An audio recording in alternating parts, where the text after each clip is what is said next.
মানুষের ষড়যন্ত্র থেকে বাঁচতে চাইলে কোরআনের একটি মাত্র আয়াতের আমল করলেই যথেষ্ট হয়ে যাবে ইনশাআল্লাহ। দেখবেন আমরা অনেক সময় দুর্বল থাকি, অনেক শক্তিশালী আমার আত্মীয় হোক, প্রতিবেশী হোক, অনেক সময় হিংসার মাধ্যমে হোক, যে কোনো কারণে এই পরিমাণ হিংসা করে, শত্রুতা করে, তার সাথে পেরে ওঠা সম্ভব হয় না। যদি আপনি কখনো এমন পরিস্থিতিতে পড়ে যান, আপনি কোরআনের মাত্র একটি আয়াতের আমল করলে আল্লাহ তাআলা আপনাকে ওই হিংসুকের হিংসা থেকে, শত্রুতা থেকে রক্ষা করবেন ইনশাআল্লাহ তাআলা। এই আয়াতটি সূরা বাকারার মধ্যে এসেছে। হযরত মূসা আলাইহিস সালাতু ওয়াস সালাম, তার শানে এই আয়াতটি ছিল। পরবর্তীতে আল্লাহ তাআলা কোরআনে এই আয়াতটি সংযোজন করেছেন।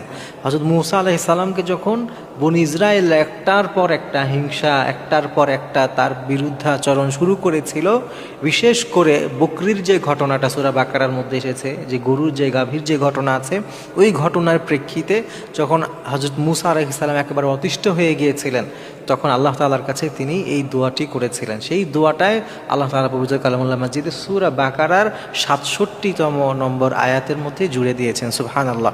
এজন্য এই সূরা বাকারার ৬৭ নম্বর আয়াত, এইটা আমরা বেশি বেশি করব যখন আমরা কোনো বড় বিপদে পড়ে যাই। অনেক সময় হয় যে আপনি নিজে একেবারে ঠিকঠাক মতো থাকার চেষ্টা করেন, কারোর সাথে আপনার কোনো ঝামেলা নাই, কোনো ঝগড়া নাই, আপনি আপনার মতো করে আপনি জীবনযাপন করতে চান, কিন্তু এর পরেও অনেক সময় দেখবেন কেউ না কেউ আপনার সাথে হিংসা করছে।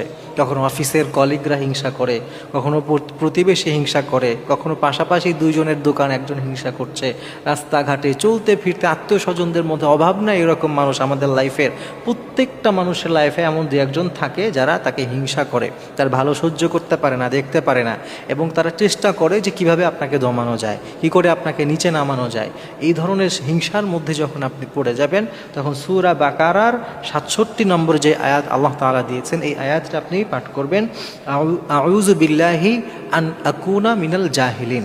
এই আয়াত, আউযু বিল্লাহি আন আকুনা মিনাল জাহিলিন, জাহিলদের থেকে আল্লাহর কাছে আশ্রয় প্রার্থনা করা। এই আয়াতটা আপনি ইনশাআল্লাহ তাআলা নিয়মিত আমল পড়বেন। ওই সময়টাতে বেশি বেশি পড়তে থাকবেন এবং আল্লাহর কাছে নিয়ত করে করে মনে মনে বলতে থাকবেন যে হে আল্লাহ, অমুকে আমার উপরে হিংসা করছে, তার অন্তরটাকে ঘুরাইয়া দাও, তার অন্তরটাকে নরম করে দাও, সে যেন আমাকে হিংসা না করে, এবং হিংসার মাধ্যমে, শত্রুতার মাধ্যমে আমি যেন কোনো ক্ষতিগ্রস্ত না হই, এবং তার জন্যেও হিদায়াতের দোয়া করা। এইভাবে মনে মনে নিয়ত করে আপনি আউযু বিল্লাহি আন আকুনা মিনাল জাহিলিন এটি যদি বারবার পড়তে থাকেন, বেশি বেশি পড়তে থাকেন, ইনশাআল্লাহ তাআলা দেখবেন আল্লাহ তাআলা আপনাকে হিংসুকের হিংসা থেকে, শত্রুতা থেকে হেফাজত করবেন।